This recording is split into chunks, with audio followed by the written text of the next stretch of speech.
This is day 76 in the Hamas-Israel war, and I'm Yair Pinto, reporting to you from the Gaza Strip. A member of the political bureau of Hamas said that Israel is begging Qatar and Egypt to stop the war.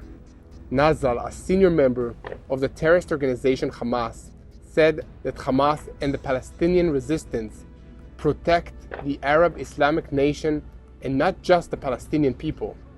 I want to give Mr. Nazal a reality check. You are so off from the truth, because we, the IDF troops, and especially us who fight in the Gaza Strip, are fighting with a high morale and advancing every day towards our goal of defeating Hamas and releasing our hostages and bringing security back to Israel's border. I don't know what reality Hamas seniors live in. In the same movie where they abandoned the residents of the Gaza Strip, I'm talking about the Palestinians, and brought war, fear, and terror upon them, we will bring peace and quiet. Unfortunately, the road is painful and difficult, but with full faith, I know that I represent God with love for life. We will keep our faith, and with it, we will win. The takeover of Hamas's senior quarter in the center of Gaza City has been completed, and the underground government headquarters of the terrorist organization has been exposed in Palestine Square.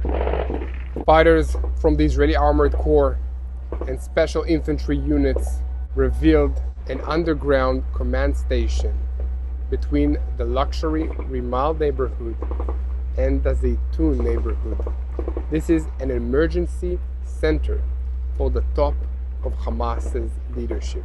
The structure is centered on an underground bunker at a depth of about 50 meters that served as the main headquarters of Hamas.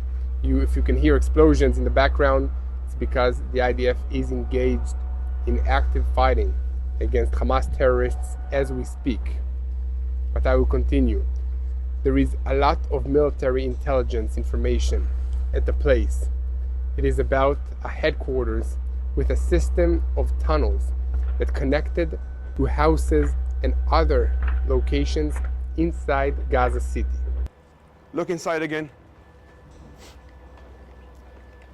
Try to explain what the reason is to build these things here. So deep, so hidden, and so well planned. Again, when our troops arrived here, all the place was booby-trapped. Because our speciality of seeing these things, we saw the threat before, neutralized it, and entered this place, and started studying it. And this is all the things we saw. This is one of tens of sites we found all around this neighborhood. Step by step, the IDF is advancing towards the destruction of Hamas. And in Khan Yunis, an IDF unit identified terrorists inside the building. An Air Force fighter jet destroyed the building and eliminated the terrorists. Later, the unit identified and destroyed a launcher that contained rockets and was aimed at the territory of Israel, talking about the civilian population of Israel. Despite our offensives, Hamas is still investing resources in order to conduct rocket attacks against the civilians of Israel. In the southern part of Gaza Strip, Hamas terrorists started shooting at the IDF troops. The fighters retaliated and returned fire while discovering a Hamas headquarters inside Khan Yunis. This is the area from where the shooting emerged.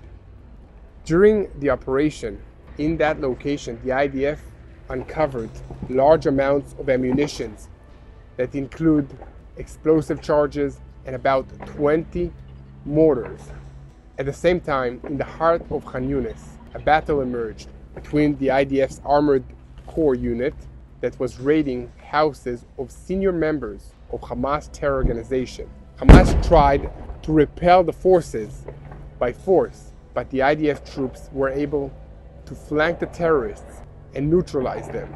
Inside the headquarters, they uncovered a large underground infrastructure containing water and electricity systems. Yesterday afternoon, Hamas fired long-range missiles towards Israel. The missiles were intercepted over Tel Aviv, which is located in the heart of Israel.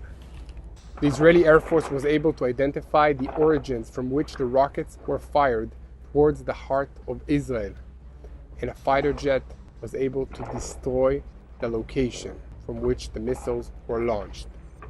In a night operation in Jabalia, fighters from the Nachal Brigade and another unit in the IDF went on a complicated operation in which they identified a disguised Hamas warehouse. After neutralizing Hamas's terrorists that are guarding the area, the Israeli fighters uncovered a camouflage truck that Hamas was using to launch long-range missiles towards Israel. As part of the raid, the fighters located additional weapons, including weapons. The fighters destroyed the truck and the rockets. A special combat unit identified a group of terrorists who were hiding in a building in the Jabalia area, which is located in the northern part of Gaza. In cooperation with the Israeli Air Force and directed by the unit, an aircraft was able to attack the building and eliminate terrorists within. Suddenly, an anti-tank missile was fired at the IDF troops. A drone that was flying in the airs in the area was able to identify the location of the anti-tank rocket launcher position and neutralize the terrorists on the spot. And in the area of Shati, where Hamas had a huge underground complex underneath a hospital, the Israeli Air Force identified and eliminated a terror cell from the air. Now going back to Israel's other front in Judea and Samaria, the IDF returned to targeted operations in all the villages where Hamas terrorist cells were identified. So far, since the beginning of the war, approximately 2,400 wanted persons have been arrested and brought to questioning in Israeli prisons. The Palestinian terrorists from within Judea and Samaria are associated with the Hamas terror organization. Fighter jets from the Israeli Air Force recently attacked an operational headquarters of the terrorist organization Hezbollah in Lebanon. We're talking about the northern front of Israel. The Israeli Iron Dome identified 4 launches from Syrian territory that crossed into Israeli territory, and IDF forces were able to conduct an operation, target, and neutralize the area from which the rockets were launched. In addition, IDF forces identified a number of terrorists who approached the premier fence from Lebanese territory along the border in the Metula region. The force fired at them, neutralizing most of them. And yesterday, 3 heroes of the Israeli IDF sacrificed their lives for the defense of Israel. The 3 fell in battles in the north of the Gaza Strip, and these are the names. Sergeant Lavi Gihasi, 19 years of age. Lieutenant Yaakov Ilan, 20 years of age. Lieutenant Omri Shoraz, 21 years of age. Guys, this war is really serious, and people are losing their lives every day against evil terrorists in Israel, in the Gaza Strip, in the north against Hezbollah, in Syria. And we are fighting an enemy that does not want peace or to talk or to negotiate.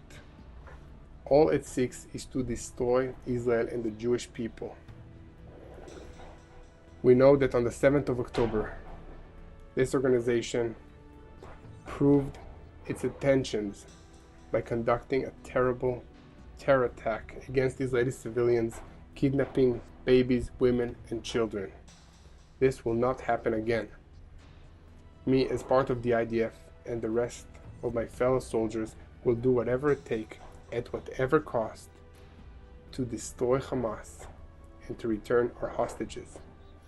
We need your help by sharing these videos like it, telling the truth of what is happening inside Israel. That's one. And secondly, we need you to pray, because I believe that this is a spiritual war between good and evil, and the enemy does not want Israel to exist. Israel, by existing, proves that God is faithful to his promise to the Israelites. And that is why God will be faithful to his promise to each and every one of us. So join us in pray for the Israeli soldiers that will be safe and come back home to their families, and pray for the peace of Jerusalem. Thank you.